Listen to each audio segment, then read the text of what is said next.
Welcome back to Celebrity Radio. It's Alex Belfield here with my favourite people and some of the most talented people as well. Ed Barker's got a brand new single out. It's called When You Smile. It's terrific and he really is a huge talent. I'm delighted to welcome him on the phone now. How are you, Ed? Very well, thanks, Alex. You're really something special, and when you hear something that's well made and beautifully performed, it screams out a mile because there's a lot of rubbish about. Firstly, congratulations. You've got a real talent.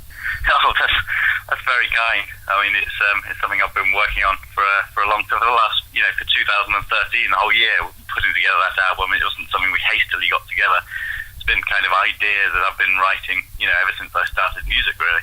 When you look at the stats, number 1 US independent pop charts, number 1 on independent mainstream, number 3 US adult contemporary, and played 25,000 times on US radio.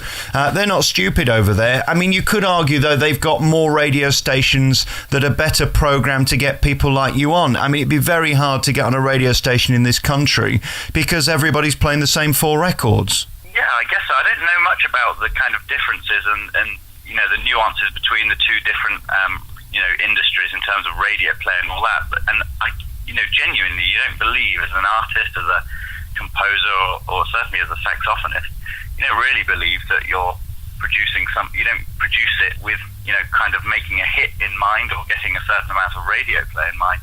You just really, so that song was just something I quite literally hastily got together in a day. I wrote it in a day, sent it to my friend in LA who did the lyrics, Richard Niles, and he did the lyrics and he sent it back, put it all together across 2 days and then took it to the studio. It's because we were recording something else and we just wanted to get another track done at the same time. So it was actually the one that was, most, in my mind, most hastily put together, but it turned out to be the one that people love the most.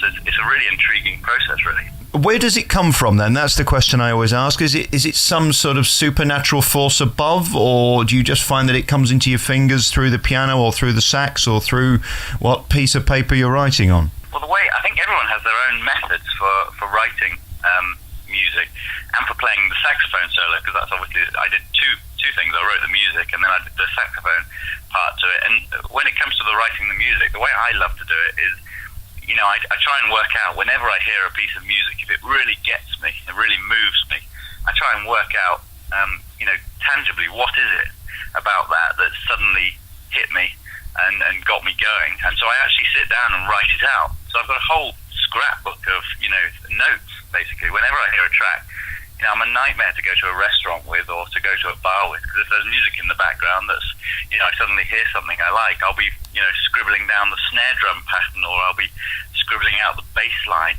or the guitar groove or the way that the keyboard interlocks with the guitar. And that's the kind of feel-good factor. We call it the vibe of the song. So I actually transcribe those. I've got thousands of them. And then so once I've got those, I actually just put them into my computer and then hear it played back, and sometimes songs just leap out of the screen, I guess, the speakers at me, and it just seems obvious then to me what the melody should be over that groove. And so I guess really it's all those songs on that album, a combination of all my favourite grooves from David Sanborn, Earth, Wind and Fire, Tower of Power, Al Jarreau, all those awesome funk and Motown, and it's just a combination, I guess, of all those grooves with then my own melodies and improvisations over the top. Sounds to me sort of 50% genius, but also 50% OCD as well. I mean, there's a lot going on in your head, isn't there? There is, unfortunately, although now I've found a way to actually, to try and concentrate on music when I'm concentrating, and then to try and let it escape and try and relax when I hear music at other times. But it's very hard, because once you've got that, once you're alert to certain things, and I love listening to music and transcribing every detail. I love trying to work out, I've even done it on a Rachmaninoff symphony. I've worked out what moved me about that. Was it that cello line, or was it that oboe feature in bar 7? I love the detail of music and how it really, how it moves people emotionally and what it is that moves them. And I like to just keep a record of all of that, because it's just amazing material. And if it was good enough for Rachmaninoff, it's certainly good enough for me. that's what makes you successful and me a big dope, because I love music as well, but I don't hear it the same as you. Do you appreciate that you are hearing it on a genius level way above the average musician? I'm not sure about genius, but I'm beginning, I think in the last year, to really know how to take that detail and then work out what you absolutely need to do to make that to communicate it to people who don't spend their life thinking about music and hi-hat patterns and all that kind of stuff like I do.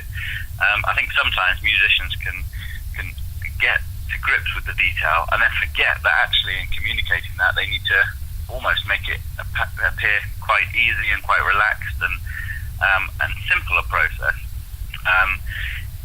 In the same way, I guess a politician is has to just communicate things simply when they're talking on the television, rather than the way they probably talk to all their civil servants and staff in their meetings. I think it's a different process. So I think I'm beginning to appreciate that people don't want to hear. Well, I appreciated this for a long time, which is people don't want to hear long jazz solos that go on for 8 or 10 minutes and play every kind of harmony and every kind of trick under the sun. They actually just want to hear 16 bars of a nice sound of a saxophone that just pretty much just plays the tune. There's a few little things around the edges, but nothing too complicated, because in the end all they really want to hear is the beautiful sound of the saxophone. We're going to get to politics in a minute, which you mentioned. No better day to talk about that, actually. But first, the sax itself. I mean, it's always an instrument you look forward to in a live gig. It's such a beautiful sound. And then we move on to George Michael. You've had rave reviews. You've just been on tour with him. Firstly, what was that like? Yeah, that was a lot of fun.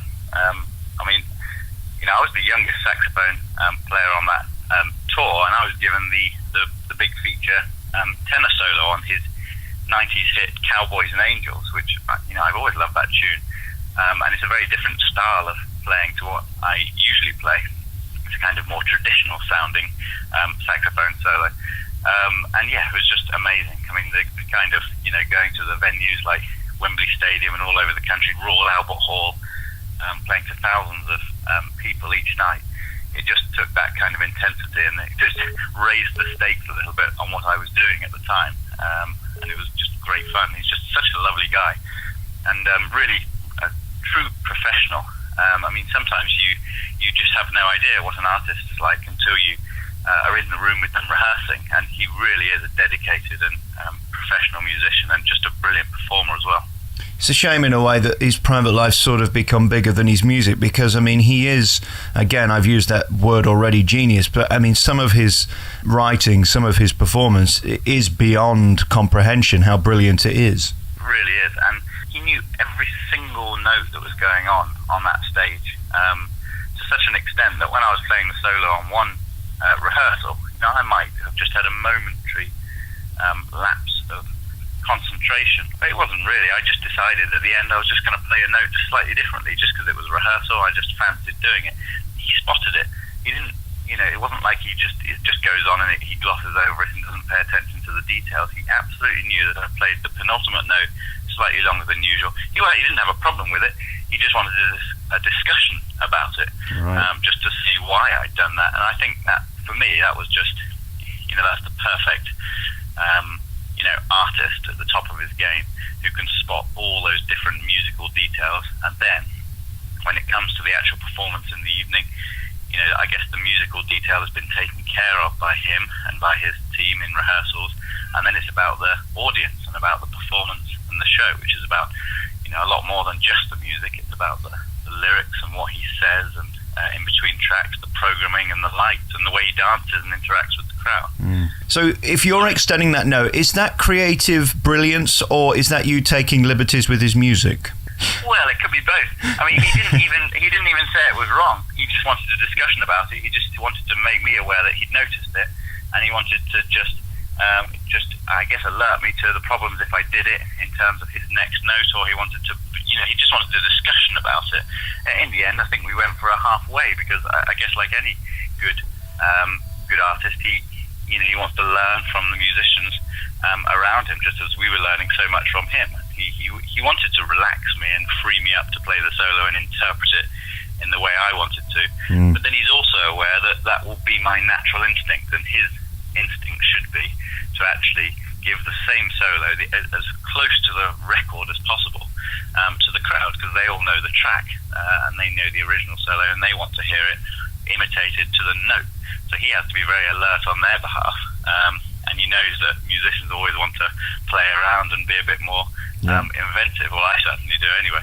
So when we look at you, you went to university in Nottingham, which is where I'm from, and you then go into a life of politics, writing for some of the most important people, some of the most important speeches, and that fascinates me.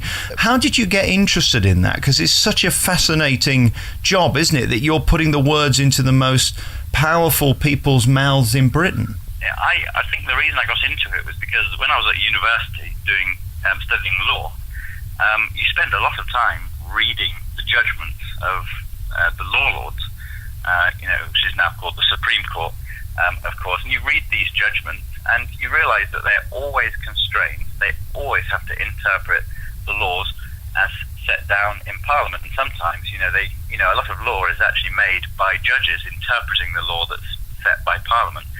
But at certain points, they can't interpret too far, or in certain factual scenarios, because they have to just be indebted to Parliament, and they have to kind of steer them in the right direction and make sure they make law to cover certain situations. So I was immediately, through studying law, interested in where that law came from and how these politicians operated and how the whole machinery of government worked. And so I guess in the second year of university, I just started getting interested in it. But it was never I was never interested enough in terms of a party to be actually, working for a party. I didn't ever want to do the student politics thing, because, frankly, I was more interested in playing the saxophone when I was there. But I was just intrigued by the whole process, and just knew that I'd at least like to spend a bit of time checking out the House of Commons and how it all works, really, because I just think it's so important and has an impact on, everyone's lives. However much we like to hate politicians and the political process, they're still there, and they still have such a huge impact on everything we do. So I just wanted to learn a bit more about it. I always laugh when I used to do phone-ins and people say, "Oh, I'm not political. I say, well, of course you are. If you use the NHS, you're political. If you've got a child that goes to school, you're political. You can't avoid it, can you?" No, that's right. And, I think politicians get a really bad press, but I'd say most of the guys that and ladies that I met in the House of Commons were just honourable people, just doing a hard day's job. I think sometimes, because they're politicians and because they're standing for public office themselves, people assume that they should be working 24 hours a day, 365 days a year, and not sleeping. But that's just it's an impossible thing for us to expect. They're just people doing a hard day's work, trying their best. That's the sort of people that I met for most of my time in Parliament, whether it was in the coffee bar in the House of Commons, whether it was watching them in select committees or in debates, or even seeing them in the gym. I've done yoga with Jack Straw before. Yoga with Jack Straw. Now talk me through that one. Now there's an interesting image. It was great. He's yoga is something I've done a couple of times, and he was there working as hard as the rest of us, finding it as hard as I was, and then it's quite funny seeing him there, and then reading his speeches and seeing everything he's up to at the same time. It's just quite a bizarre thing, really. But it's a fascinating place, and I learned so much from it. And also, I do see a little bit of a parallel between what you do in terms of the population as a politician. When you write speeches and deliver speeches, and I guess in the approach that I take to songwriting, and I think it was actually the politics that helped me with something you said earlier, which is how do you actually work out what people that aren't musicians want to hear. I think the same thing politicians have to do. They have to try and work out what people that aren't interested in politics really want to hear, and what's really going to move them, and tug at their emotional strings and get them interested and get them engaged in what they're talking about. I think they're part of the same process. It's just about finding something that's relevant to people and that captures their imagination. 29 years old and you've achieved this already. What an extraordinary life so far. And music's the way forward. No more politics? No more politics, no. I've got lots of friends. In fact, I'm actually heading in there today for lunch with one of my friends who's the MP for Monmouth, David Davis. But I learned so much from that place. But my real passion always has been writing music and playing music, and of course the saxophone. So I'm going to see where that journey takes me next. Well, you've certainly got a gift and you're very blessed. Your saxophone certainly comes alive when you play it, and enough politics, I think we can all have enough of that. But we never have enough of the saxophone. His new single, When You Smile, you can hear it actually on YouTube. It's there for you, and you can go to his website as well. Just put in Ed Barker Jazz and you'll find it, or edbarker.co.uk, and the single is When You Smile. The new album is out in September. Really nice to talk to you, Ed. Thanks very much for having me on the show.